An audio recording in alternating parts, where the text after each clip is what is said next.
Welcome to Melrose Heights Magazine and Melrose Heights TV. We are here on location in the beautiful city of Malibu with none other than the very lovely Gossett Jr. Tell us a little bit about your background. Now, you're from the East Coast, am I correct? Yeah, I'm from the East Coast. I'm from Brooklyn. At that time, you had to get a tongue transplant and a passport to get out of it. 'Cause you had your own kind of language, but some very special people came out of the time I was growing up there. And they would become an artistic and medical and political renaissance. Wow. Everybody from Barbara Streisand to Arthur Miller to Neil Simon, Harvey Keitel, Danny Kaye, myself, and others. The Brooklyn Dodgers. We had our own little Yeah. enclave. It's now a different city today. Yeah. Very exclusive place to live, but we got well taken care of. We took care of one another, Great. so our foundation was pretty good. Are there any movies today that you are pleased with by the way they portraying the African American lifestyle? Well, I like the performances, not the movies. Yes. I like Monique's performance was astounding. But yeah, there's some of the Tyler Perry Tyler movies. Perry's? Yeah. Okay. And then the one that's out now called Jump in the Broom. You've been involved with that one, right? The two Tyler Perry movies I was Okay. involved in. Yes. Jump in the Room is by and large very representative of us. In a non-gang banging way. Yeah. Yeah. But even in that Yes. one, there's some outlandish characters. But Yeah. there exist outlandish characters. Yes, And I'd like to see more.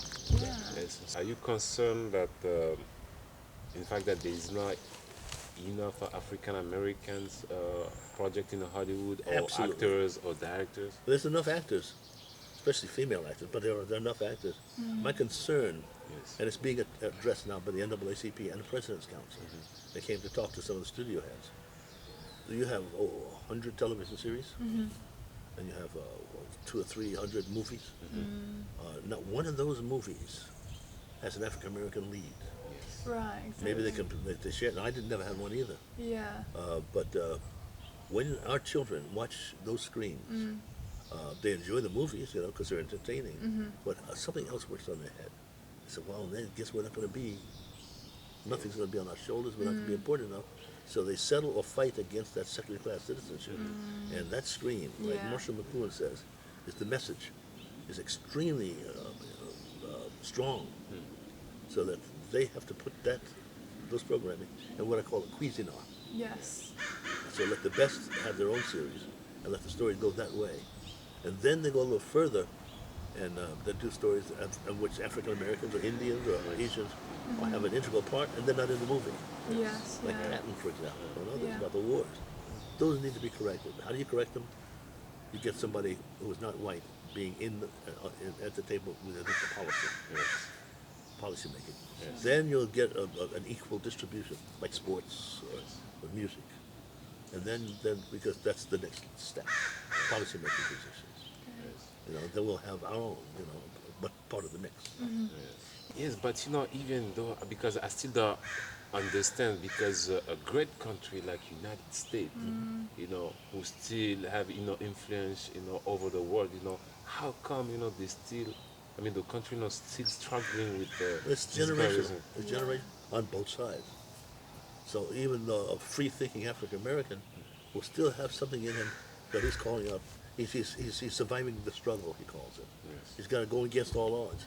And maybe the odds are not as big as he thinks it is. So he overcompensates. So he's not prepared to be an equal, full, disciplined American citizen.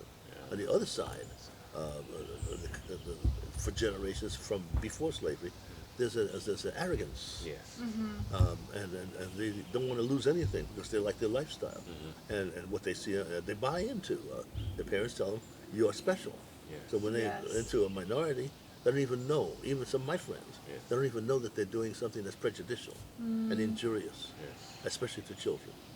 What we need to do through my foundation is to get those children of all the ethnics to do these projects together and to help one another, no matter what age, to create a new tribe of people. Yes. That's a composite of all the people in this country. Have them practice at 7, 8, 9, and 10 years old. So by the time it gets to the decision making, that racism is gone. Yes. They think in different terms. For example,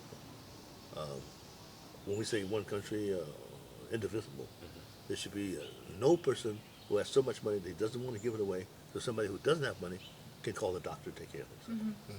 That's a no-brainer. The other one, if you go to war and you have an injury of some sort, Yes.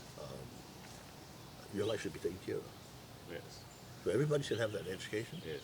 Everybody should have shelter, clothing, the best education, the best hospital care, and the best camaraderie possible in this country. It's supposed to be the first. Yeah. Yes. But today, our education system, we're number 14 in the world. Yes. Used to be number 1. Yeah. So we need to correct ourselves Yes. without anger and resentment. Yeah, of course. We need to correct ourselves. Stay tuned to Melrose Highs TV.